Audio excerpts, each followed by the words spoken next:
We know KD just turned 37 last month. Give me real expectations for him and this Rockets team this season. Ooh, well, they got big expectations, and they've been undermined a little bit, Elle, by not having Fred VanVleet. And people may look at this and say, oh, wait a minute, they have the following people, and they have just a growing, exploding Amen Thompson, among others. But VanVleet was critical to what Houston did last year. And without that shooting and that veteran presence, oh, wait, he already has a championship ring, I think Houston may wind up being a team we're watching at some point in a few weeks, because he's not coming back anytime soon, VanVleet, to make a deal. What do you do to augment that roster to help just sort of direct it, keep it going in that direction, and keep the momentum you don't want to lose from VanVleet going? But Houston's still going to be in there challenging. That's a really talented roster. I mentioned Amen Thompson. Kevin Durant, of course, is the closer in everybody's mind, it seems, the kind of player Houston did not have last season. And so Durant leaves a place that they couldn't possibly win, Phoenix, and goes to a place where you've got a roster. I mean, remember, when you've got Şengün and Steven Adams, you've got size, you've got shooting, you've got depth, and now you bring the experience of Durant. So the expectations are high. Yeah. Does it mean I expect them to overtake OKC and maybe another team? Not so fast. Yeah, well, I mean, listen, he talked about that, and you talked about the roster needing a bit of a boost.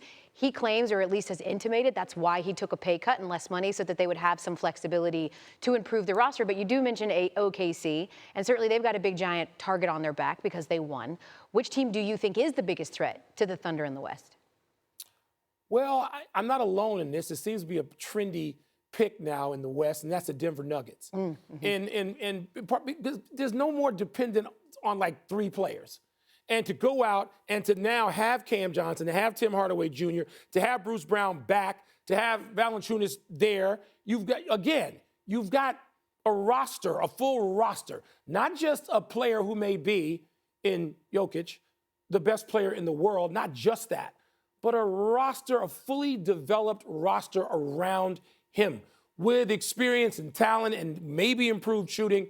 And I look at Denver now as a team that ought to say, look who we got in the middle, and look what we've got around him, which was not the case in the last two seasons, and Denver was not able to get back in that winner's circle. So if you ask me right now, with Houston still trying to figure out what to do in the absence of VanVleet, to me, I'd look at Denver, and I might look at Denver anyway. It's hard. The league is too hard to repeat. That's why nobody repeats. Yep. It's not because anybody's lacking. Boston wasn't really lacking last year. I'm not talking about the playoffs and the injury to Jason Tatum. I just mean the struggle to get through all those teams, the gauntlet of teams that awaits you.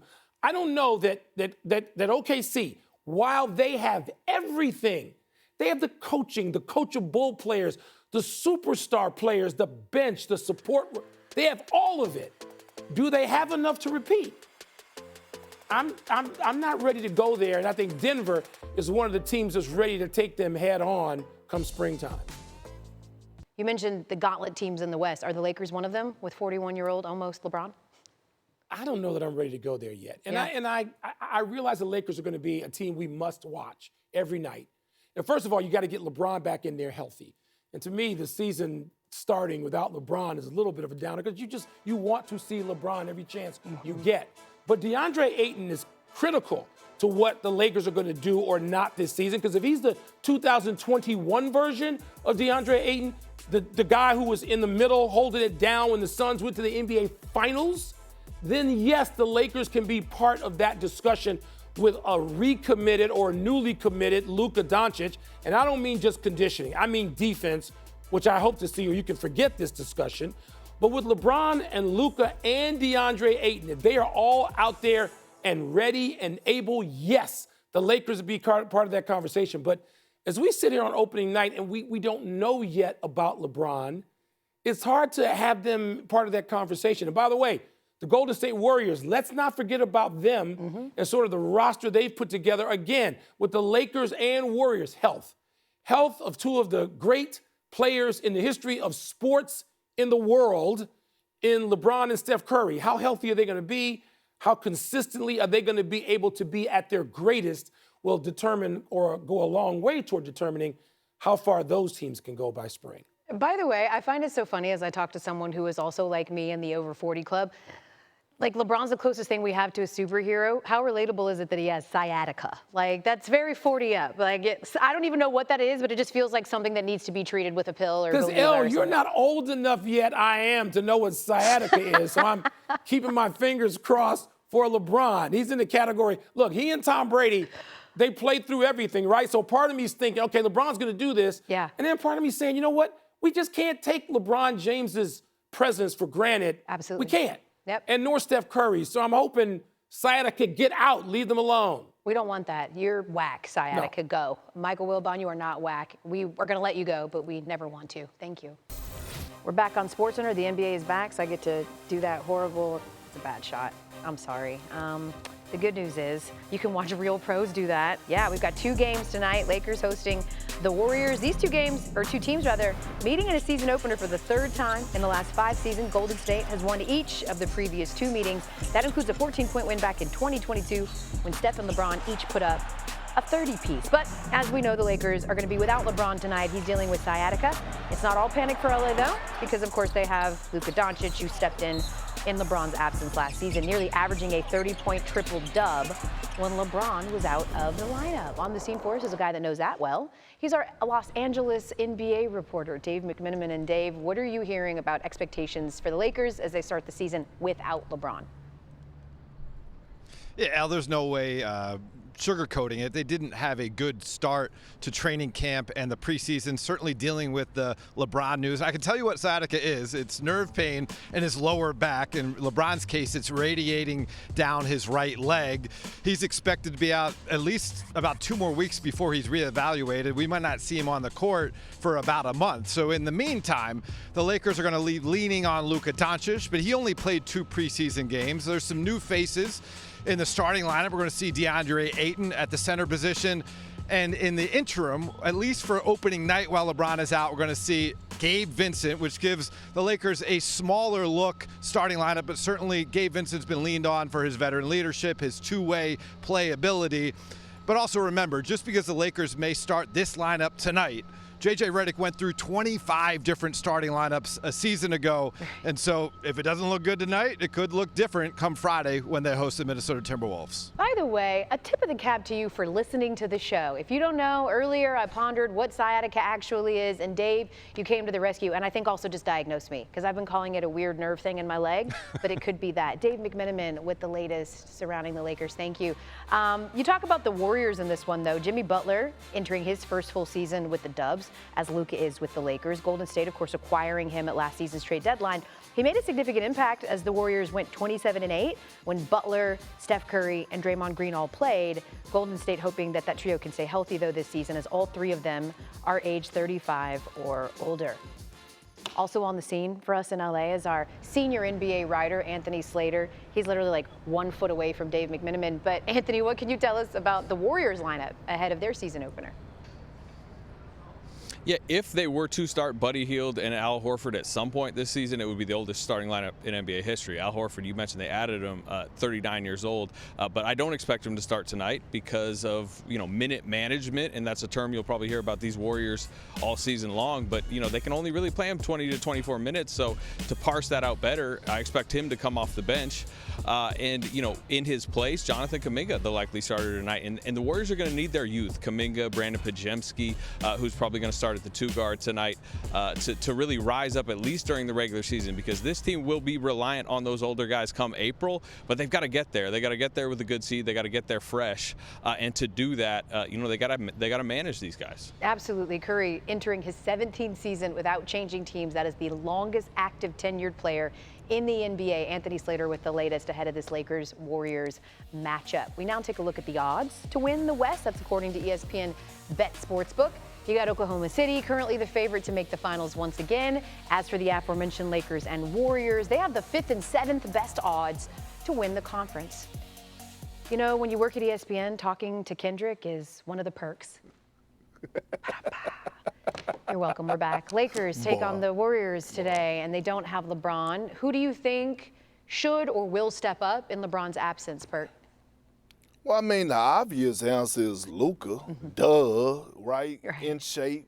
Last year he was depressed. Last year he was out of shape. He was injured, and he still put up numbers. Now he got the keys to the vehicle, and he's ready to drive it. I believe he's going to lead the league in scoring. Actually, he's my front runner to win MVP. The other person that I'm expecting big things from is Austin Reeves. Had a career year last year, averaging 25 and 5. I expect him to go out here and be a reliable second option consistently, especially while LeBron James is out, and the way that J.J. Redick has put him in position to be successful. So I'm looking at the combination of the two, and I think they're going to ball out. I expect both of those guys to step up, not just from a scoring aspect, but also dishing the rock and making others around them better. Yeah, when you mentioned their three-headed monster of LeBron and Doncic and Reeves, they each averaged at least 20 points and 5 dimes after the All-Star break last season, as reliable as they come. We're also going to see KD's debut tonight with Houston. He's taking on his former team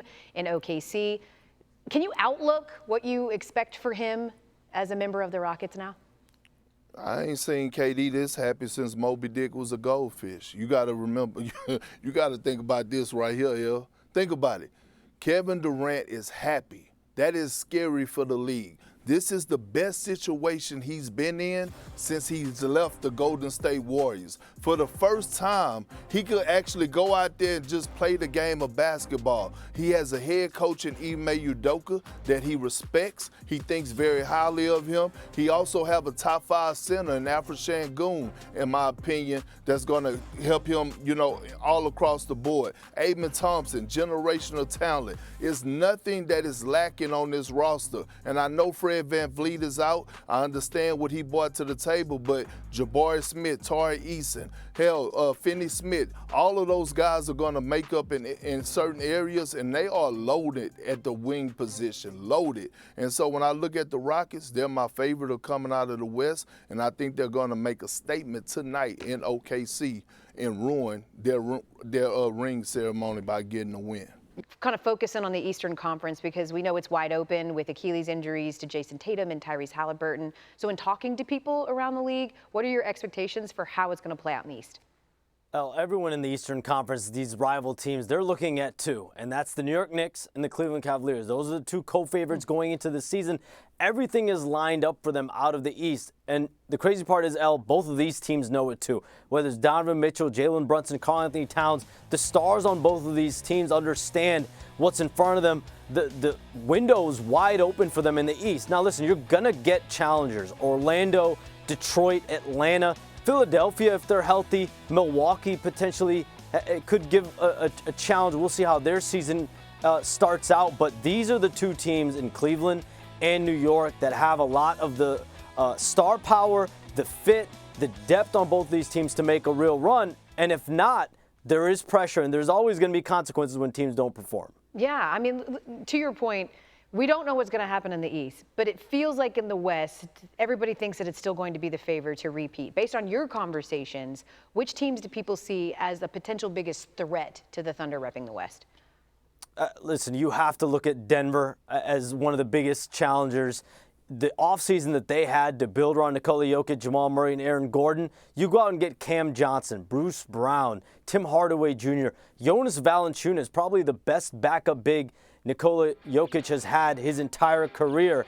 And then in Houston, of course, you get Kevin Durant, but Alperen Sengun, Amen Thompson, this team will go how they go, and the Fred VanVleet injury will test them. We'll see how much Reed Sheppard plays, but I think Denver and Houston you have to look at. Of course, Minnesota is the team that's been in the Western Conference Finals back-to-back years. What happens in Dallas with a healthy Kyrie Irving? Golden State, the second half of the season that they had, and will either of these LA teams with the Lakers or Clippers be real challengers to the top of the conference?